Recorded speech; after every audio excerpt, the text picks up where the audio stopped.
Fala pessoal, tudo jóia com vocês? Tudo em ordem? Estavam com saudade de mim aqui no canal, né? Pois é, agora começa a Libertadores, vem o Brasileiro, Sul-Americana, e aí a gente vem aqui para a gente comentar, dar um apanhado geral, né? Diferente do que eu faço no outro canal, que daí é específico do São Paulo, aqui a gente vem trocar uma ideia com vocês, tá bom? Vamos ver se a gente consegue fazer live aqui também, que vai ser bem legal. Gente, vou colocar o ajudante. Vamos comentar sobre a rodada de ontem.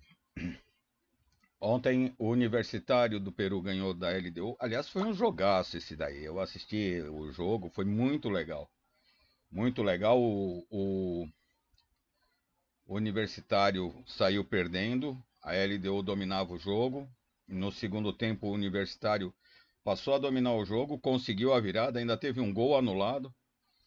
E foi merecido. E mais do que isso, né? O estádio lá é o Estádio Nacional lá? Bom, acho que é. De Lima. Tava lotado, cara. São 60 mil pessoas lá. E. Puta, foi muito legal ver a, a força daquela torcida empurrando o Universitário, que não desistiu por nenhum minuto do jogo. Aí teve o River ganhando do Tátira fora de casa, isso daí é mais do que esperado. O River é um dos candidatos. A, a primeira surpresa veio com o Strongest. O Grêmio foi com o time reserva e tomou um sacode lá na Bolívia. Perde por 2-0. Tudo bem, está na disputa do Campeonato Gaúcho, tem a decisão ainda. Mesma coisa deve acontecer com o Palmeiras, que também deve ir com o time reserva, né? Um time misto, como foi o Grêmio. Mas ainda assim, o time misto do Grêmio não é para apanhar de 2-0 do Strongest. Com altitude e tudo mais, não é desculpa, né? Na boa. O Grêmio é muito mais forte que o Strongest para perder e por 2-0. Mas depois tem o jogo do grupo do São Paulo, é o jogo do Cobressal e do Barcelona de Guayaquil lá no deserto. E o Cobressal conseguiu um empate com o Barcelona. Bom resultado para o São Paulo, se o São Paulo ganhar o jogo. Não é um mau resultado para o São Paulo se o São Paulo perder o jogo, porque mantém os dois times ali com um ponto. Então, para todos os efeitos, o resultado vale tanto para o Tajeres como para o São Paulo. Esse empate acaba ficando bom para os dois. Porque, no caso de empate, eu acho que o pior resultado aí é o empate para ambos. Tanto para São Paulo como para Tajeres. Porque a derrota traz a possibilidade de depois jogando em casa, que não é o caso do Tajeres, né? Mas o São Paulo se perde lá. Depois tem a volta em casa, consegue recuperar e esses dois acabaram se segurando, principalmente o Cobressal. O Cobressal pode ser o fiel da balança nesse grupo. E o Barcelona já tropeçou lá. Então é um resultado bem interessante, tanto para Tajeres como para o São Paulo. E aí vem o jogo da decepção. O Milionários, ou Milionários da Colômbia, 1, Flamengo 1. O jogo da decepção em todos os sentidos. Em todos os sentidos. Ah, o Flamengo mostrou um futebol ok no primeiro tempo. Teve até boas chances de abrir o placar. Consegue o gol num pênalti sofrido pelo Arrascaeta, que mais uma vez é o destaque do time para mim. E o Pedro converteu. No pênalti marcado, o Milionários ele teve um jogador expulso. Ou seja, o Flamengo estava na frente do placar, com um jogador a mais, com a qualidade do time que tem, e aí subiu no salto. Literalmente o Flamengo subiu no salto. O Flamengo achou que ia ganhar a hora que bem entendesse, que o jogo estava na mão dele, e realmente estava, de fato estava. Mas o Milionários não desistiu em momento algum do do jogo, mesmo jogando com 10. Jogando em casa, empurrado pela torcida. O que faltou para o Flamengo foi jogar futebol. Quando subiu no salto e começou a dançar de um lado para o outro, aquela retenção de bola imbecil desse fracassado prolixo que é o técnico bosta do Flamengo, que é retranqueiro, meio a zero é goleada, é um cara estúpido. Acabou resultando no empate. Ele tira o Pedro para colocar o Bruno Henrique como referência. Ele mata duas possibilidades. A coisa mais imbecil que ele podia fazer foi o que ele fez. Porque ele perde a velocidade do Bruno Henrique pelo lado do campo e tira a referência de dentro da área. A hora que o Pedro sai e o Bruno Henrique vai para o meio da área, o Flamengo não criou mais nada. O Bruno Henrique não pegou mais na bola. O Bruno Henrique ele pode quebrar o galho ali. Quebrar o galho numa emergência, quebrar o galho numa situação onde, né, não tem mais substituição, de repente o cara machucou, o cara. Então, beleza. Mas o Bruno Henrique jogando lá é uma topeira. Ele não tem menor cacuete de centroavante. O Bruno Henrique, para jogar o futebol dele, ele precisa de espaço, ele precisa de velocidade, que é o ponto forte dele. Ele é bom na finalização, é bom no cabeceio, desde que ele seja um elemento surpresa. Quando ele está marcado, ele não faz absolutamente nada.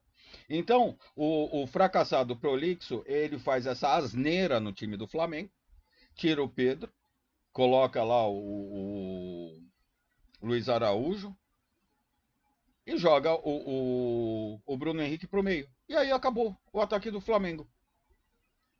Simplesmente desapareceu. Juntando todos esses fatores, e o Flamengo que se vangloriava de não ter tomado gol esse ano, que o gol que tomou foi com time C, com time D. A defesa do Flamengo, que para mim sempre foi o ponto fraco desse time, é uma defesa muito ruim, sempre foi. Desde 2019 o Flamengo tem uma defesa horrível, é uma peneira. E parecia, até pelas contratações que o Flamengo fez, parecia que o Flamengo estava conseguindo resolver esse problema. E o jogo de ontem ficou nítido que não. Continua sendo a mesma peneira. Porque você tomar como referência o Campeonato Carioca é brincadeira. É a mesma coisa que você jogar na várzea lá, o Flamengo jogar na várzea e falar assim: o Flamengo não tomou gol. Mas, bela droga. Não. Bastou pegar um time um pouco mais capacitado, com um pouco mais de vontade, e a defesa do Flamengo mostrou o tamanho da peneira que ela é. A prova disso é o gol do Milionários. No gol do Milionários, o cara dá um drible seco, acho que foi. Eu não lembro quem é que estava na jogada. Acho que foi o lateral esquerdo, que ficou estatelado no chão. O jogador do Milionários tem tempo de pegar a bola, olhar para dentro da área. Tinham 5 jogadores do Flamengo, 5 dentro da área. E o cara que faz o gol do Milionários, ele tá sozinho na linha da pequena área, sozinho, com 5 jogadores do Flamengo dentro da grande área ali. Ele pega a bola sozinho e faz o gol. E desloca o goleiro. Então, nem a questão defensiva do Flamengo ontem funcionou. O fracassado Prolixo está mostrando porque que ele é fracassado. Ele quer.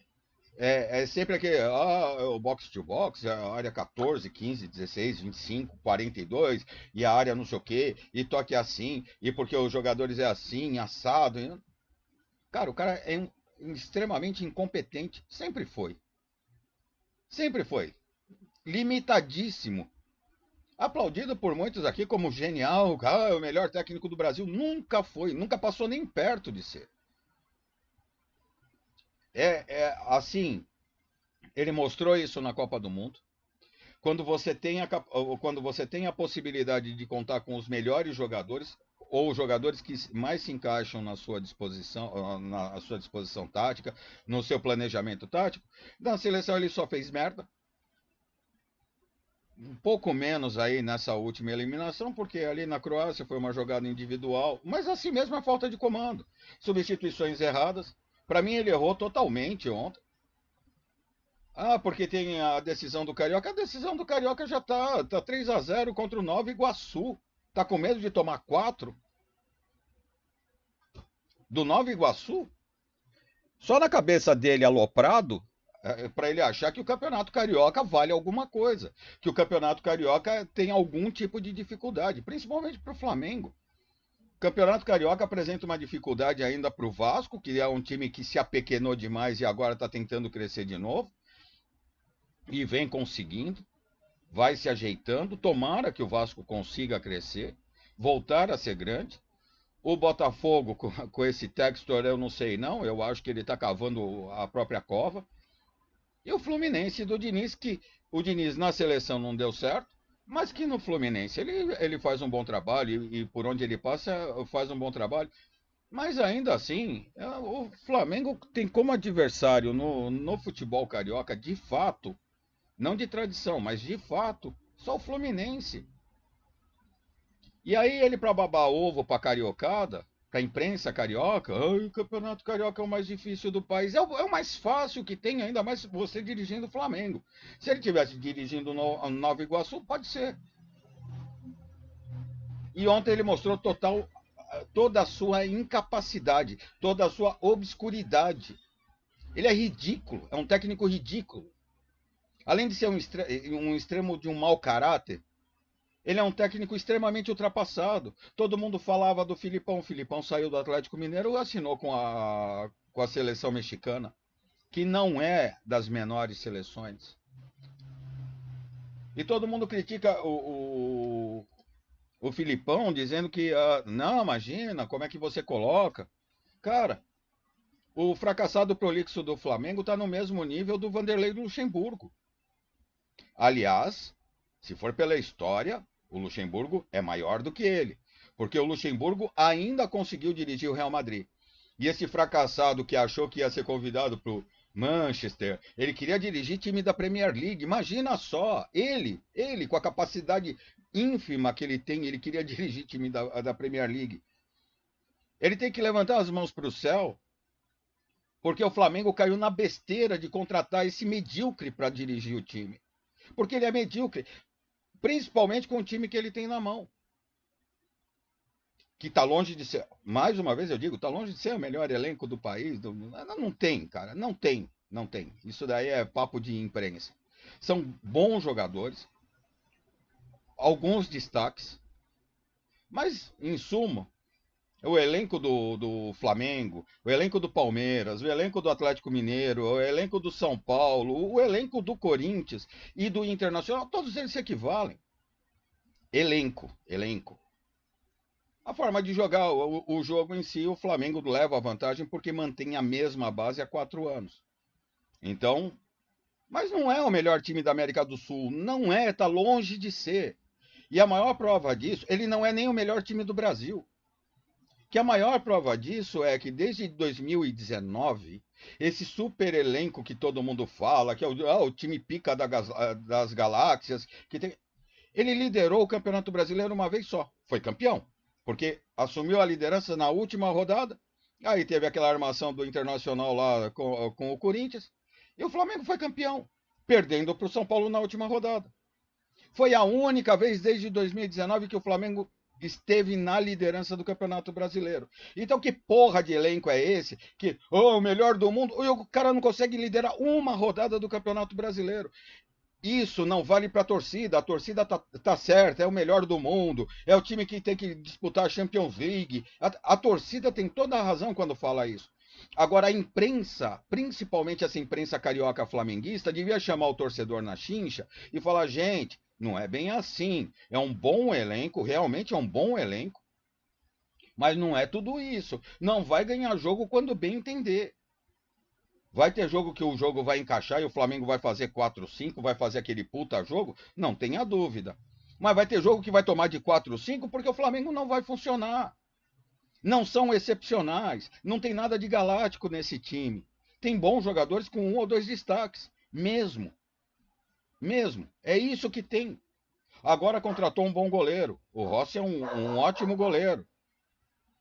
Mas que era um dos problemas do Flamengo. E ele salvou o Flamengo ontem. Ele ajudou o Flamengo a conseguir esse empate. Porque você vê como não funciona assim. Então é muito oba-oba para pouco resultado.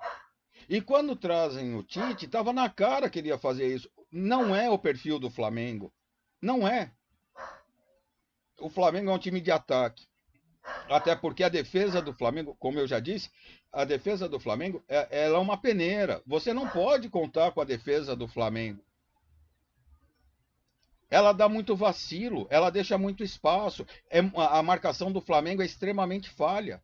Você precisa de um técnico que seja propositivo no seu jogo. O Flamengo precisa de um técnico no estilo do Jorge Jesus, não que ele seja genial, é outro português muito limitado, a capacidade dele como técnico, mas ele deu certo no Flamengo porque o que ele fez foi o time atacar. O Flamengo funciona bem se ele estiver atacando, se ele estiver jogando, se ele estiver propondo o jogo. Quando ele quer segurar resultado, é isso que dá. Foi o que deu. E tomou sufoco jogando contra o Milionários com um a menos. O Flamengo. E aí o narrador ficava perdido, porque tinha hora que ele falava que o Flamengo agora é pressão do Flamengo. Não teve pressão nenhuma, não conseguiu pressionar o Milionários. Ao contrário, tomou sufoco depois do gol de empate. E aí, o que me chamou ainda mais a atenção foi quando o narrador fala assim: não, agora o Flamengo recua e joga por uma bola no contra-ataque. Peraí, cara, você tá jogando contra o Milionários. Você não tá jogando contra o River Plate, que aí as forças se igualam, daí tudo bem. Mas você jogando contra o Milionários, você vai jogar com um a mais ali no teu time, o adversário com um a menos, né? Óbvio. E você vai jogar no contra-ataque? Foi a proposição do técnico do Flamengo. Ridículo o que ele fez. Ridículo. E acabou com a narrativa da cariocada, da imprensa carioca, dizendo que o Flamengo ia passar de vento em popa no grupo e que ia fazer os 18 pontos e seria a melhor campanha da primeira fase. Porque realmente o grupo do Flamengo é muito acessível. O Flamengo pegou um dos grupos mais fáceis, se não o mais fácil, dessa primeira fase da Libertadores. Então, todo mundo tem culpa nesse resultado do Flamengo. Todo mundo tem culpa. O técnico medíocre pelas substituições absurdas que ele fez. O time por subir no salto alto. Subiram no salto 15 e acharam que iam dançar a valsa ali na Colômbia. E tomaram. Aí vem um monte de desculpa, porque tem altitude. Em Bogotá nunca teve problema a altitude. Não é tão alto assim. Nunca nenhum time reclamou da altitude. Então quer dizer que se vai jogar lá, como o São Paulo jogou, lá no Peru, a 4.200 metros de altitude, o Flamengo nem entra em campo. Esses jogadores do Flamengo são bem experientes e cansaram de jogar lá na Colômbia. Cansaram de jogar em Bogotá. E sempre apresentaram um bom futebol. Não tem nada de cansaço, não. O time subiu no salto mesmo. E foi ridícula a apresentação. Teve a apresentação do Corinthians na Sul-Americana e ainda vi hoje o pessoal comentando: quem decepcionou mais, o Corinthians ou o Flamengo? Gente, quem que espera alguma coisa diferente do Corinthians? O Corinthians merecia ter perdido o jogo. O Corinthians ainda está em construção, o Corinthians ainda está todo perdido. Até porque tem muito jogador medíocre no Corinthians. E antigos já, hein? Jogadores antigos. Mas o Corinthians está tentando, de alguma maneira, se reformular. Contrata jogador, jogador não entra, contrata o cara e vai embora direto porque não paga, porque não... Continua a mesma bandalheira. Mas está montando um time ok. Agora, achar que o Corinthians decepcionou ontem, que decepção teve? O que podia se esperar do Corinthians? Decepção vai ser se o Palmeiras hoje não ganhar, isso vai ser decepção. Decepção foi o Flamengo não ter ganho, decepção é o Grêmio perder lá, na altitude que realmente faz a diferença, mas ainda assim perder para o Strongest. Isso é decepcionante. Se o São Paulo perder para o Tajeres, apesar de já ter perdido, já ter sido eliminado por eles, também vai ser decepção.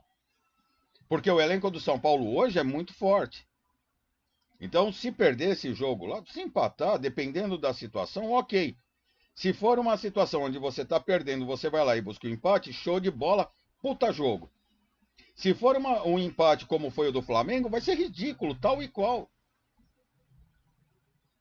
Então, a Libertadores mostrou que continua sendo a Libertadores, que não tem jogo fácil, isso todo mundo sabe, que não, esse negócio de favoritismo você pode embrulhar e enfiar no bolso porque é só retórica da imprensa,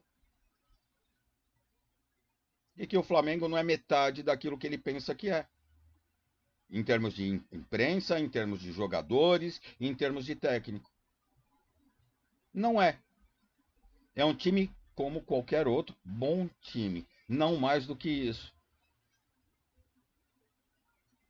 Eu não sei até quando a torcida do Flamengo vai ter paciência com o Tite, com o fracassado prolixo. Tem porque é técnico da seleção, tal. E na verdade é porque não tinha outro. Não tinha, eu tô pagando 2,5 milhões para esse bosta dirigir o Flamengo.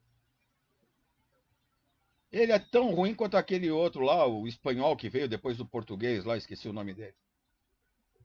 É tão medíocre quanto aqueles caras que não conseguiram fazer o Flamengo jogar. E outra, ele ainda arruma confusão dentro do time. Ele consegue arrumar confusão dentro do elenco. Porque ele de apaziguador não tem nada. E todo mundo sabe o traíra que ele é. Então fica todo mundo com o pé atrás. O destaque para mim do Flamengo, mais uma vez, é o Arrascaeta, que é a cabeça pensante desse time, que é o jogador diferente desse time.